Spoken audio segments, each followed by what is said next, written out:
Exchange of gases को हम NCERT के अकॉर्डिंग पढ़ेंगे। तो जब एनसीईआरटी हम पढ़ते हैं तो वहाँ पे एनसीईआरटी की एक एक लाइन इंपॉर्टेंट हो जाती है और उसी को ही हम डिस्कस करते हुए इस पर्टिकुलर चैप्टर में चलेंगे।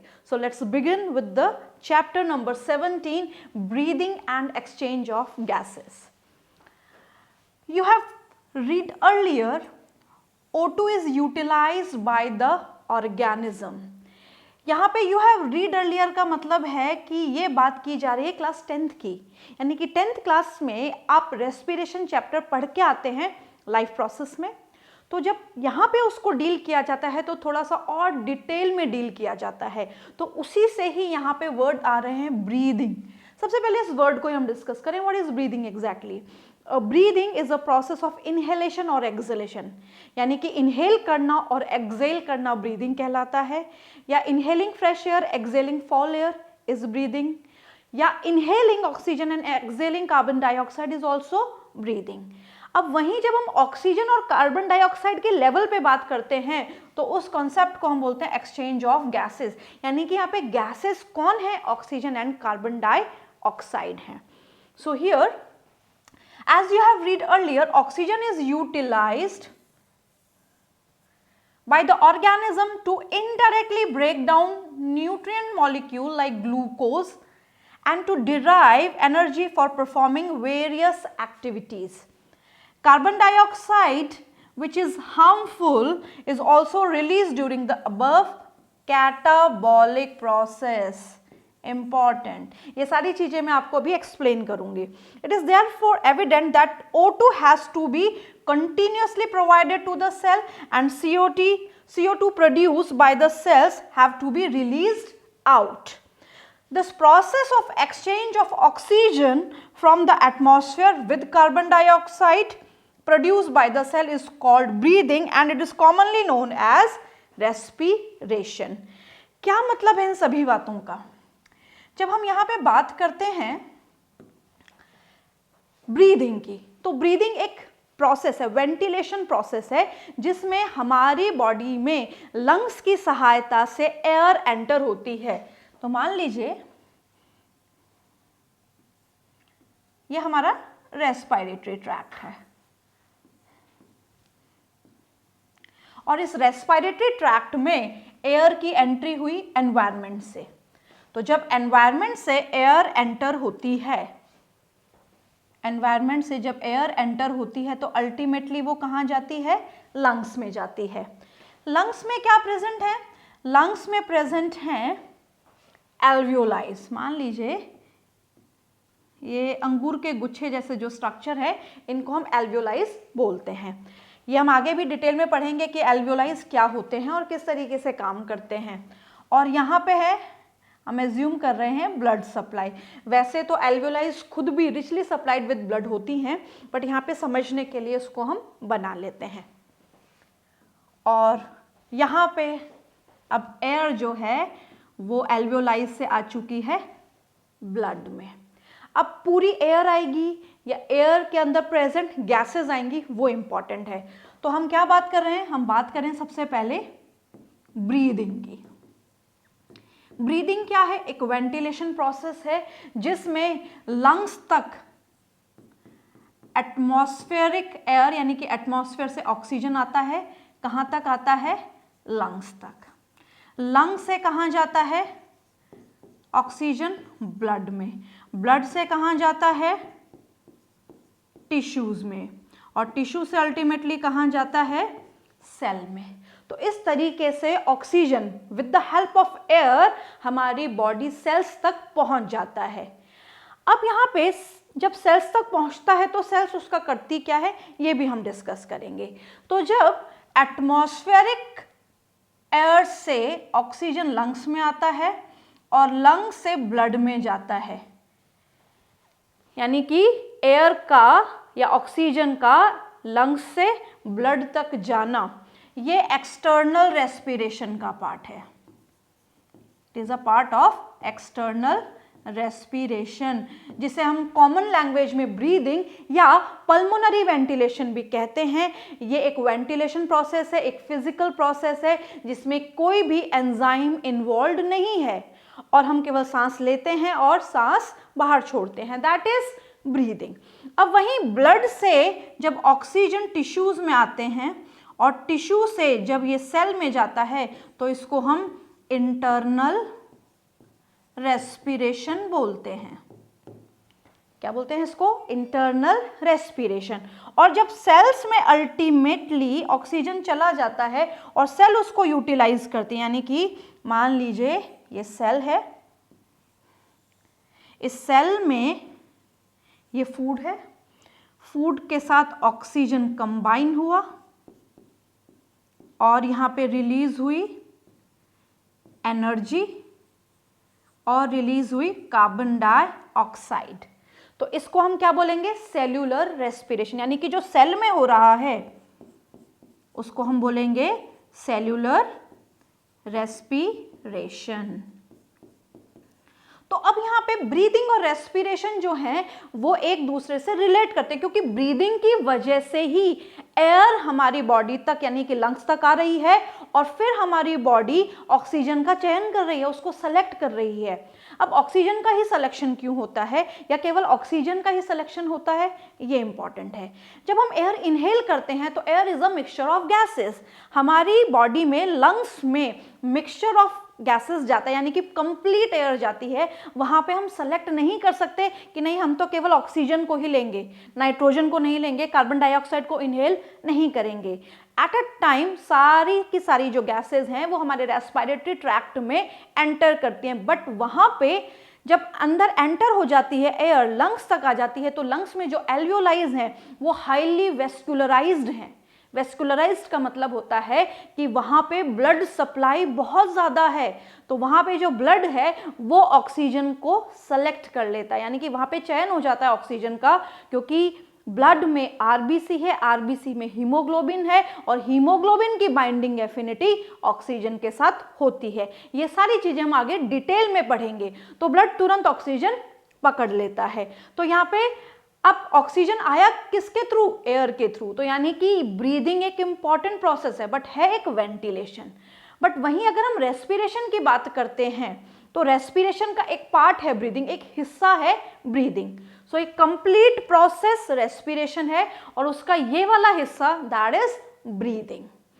अब यहाँ पे जो इंटरनल रेस्पिरेशन है ये भी हम डिटेल में पढ़ेंगे कि किस तरीके से गैसियस एक्सचेंज हुई और किस तरीके से गैसेस का ट्रांसपोर्टेशन हुआ। ये दोनों चीज यहाँ पे स्टडी हम करेंगे।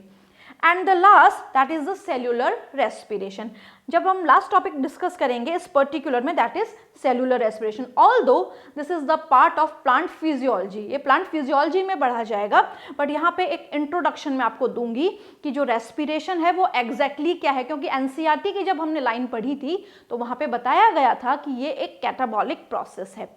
तो सबसे पहले ये बात समझे कि जो रेस्पिरेशन है वो एक कैटाबॉलिक प्रोसेस है।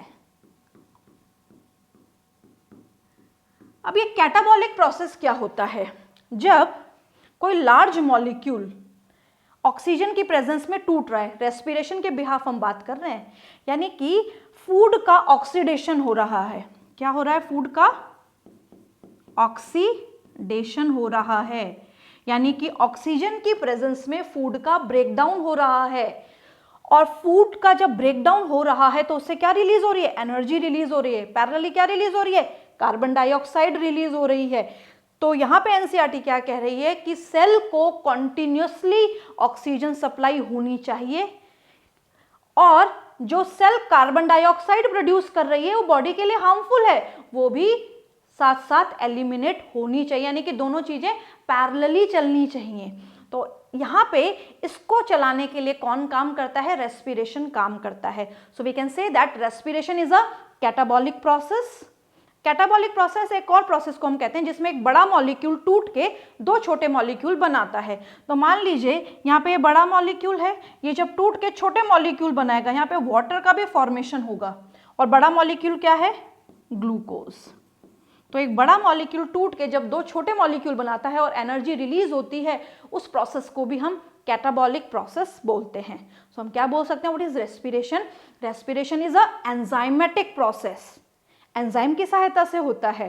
Respiration is a catabolic process in which there is oxidation of food in the presence of oxygen, और जब फूड का ऑक्सीडेशन हो रहा है तो क्या प्रोड्यूस हो रही है, एनर्जी प्रोड्यूस हो रही है, एटीपी की फॉर्म में कार्बन डाइऑक्साइड रिलीज हो रही है।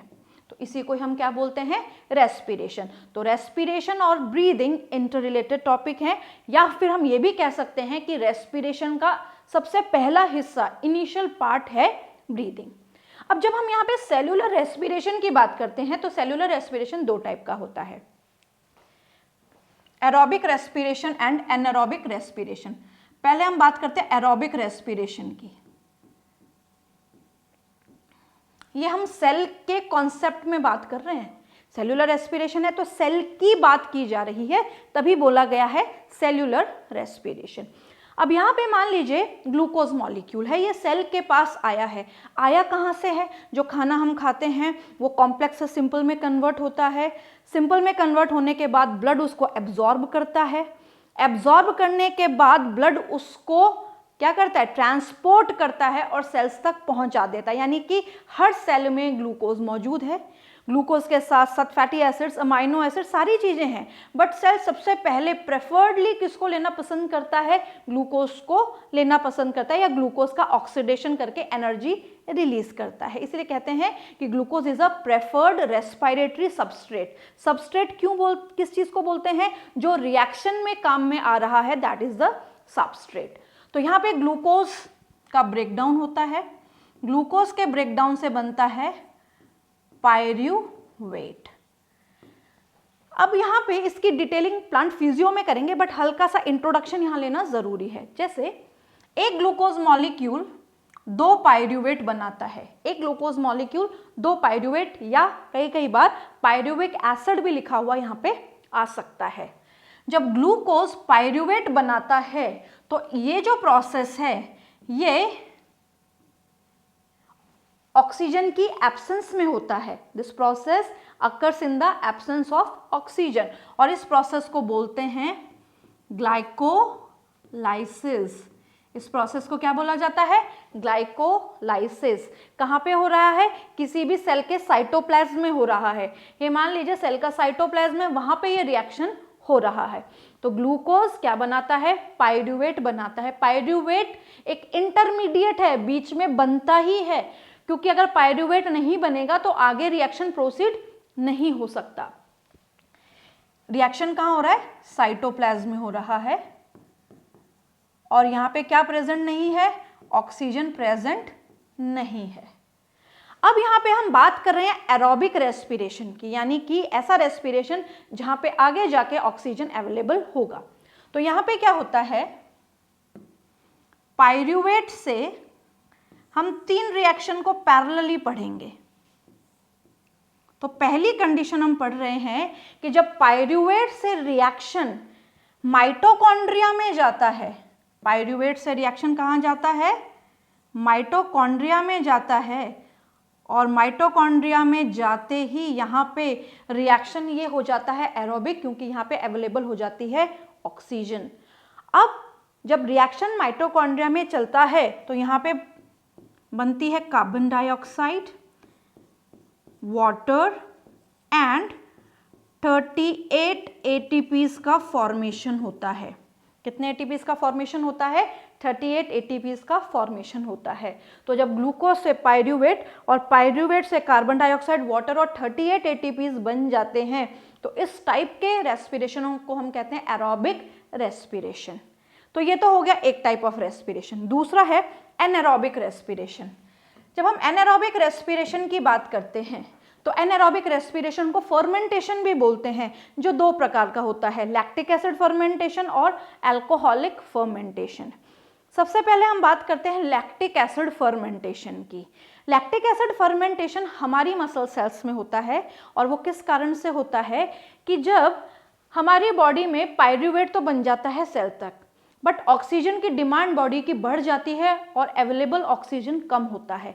तो कम अवेलेबिलिटी के कारण हमारी जो मसल सेल्स हैं वो एरोबिक रेस्पिरेशन न करके एनारोबिक रेस्पिरेशन पे स्विच कर जाती हैं, यानी कि एनर्जी की डिमांड को फुलफिल करने के लिए वो एनएरोबिकली रेस्पायर करती हैं।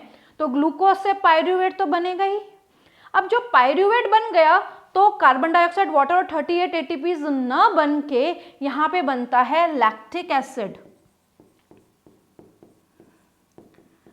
और बनते हैं 2 एटीपीज, यानी कि यहां पे जो ब्रेकडाउन है फूड का वो कंप्लीट नहीं हुआ, इनकम्प्लीट ब्रेकडाउन ऑफ फूड है। और जब भी इनकम्प्लीट ब्रेकडाउन ऑफ फूड होता है तो कम एनर्जी बनती है, तो यहाँ पे कम एनर्जी का फॉर्मेशन होता है।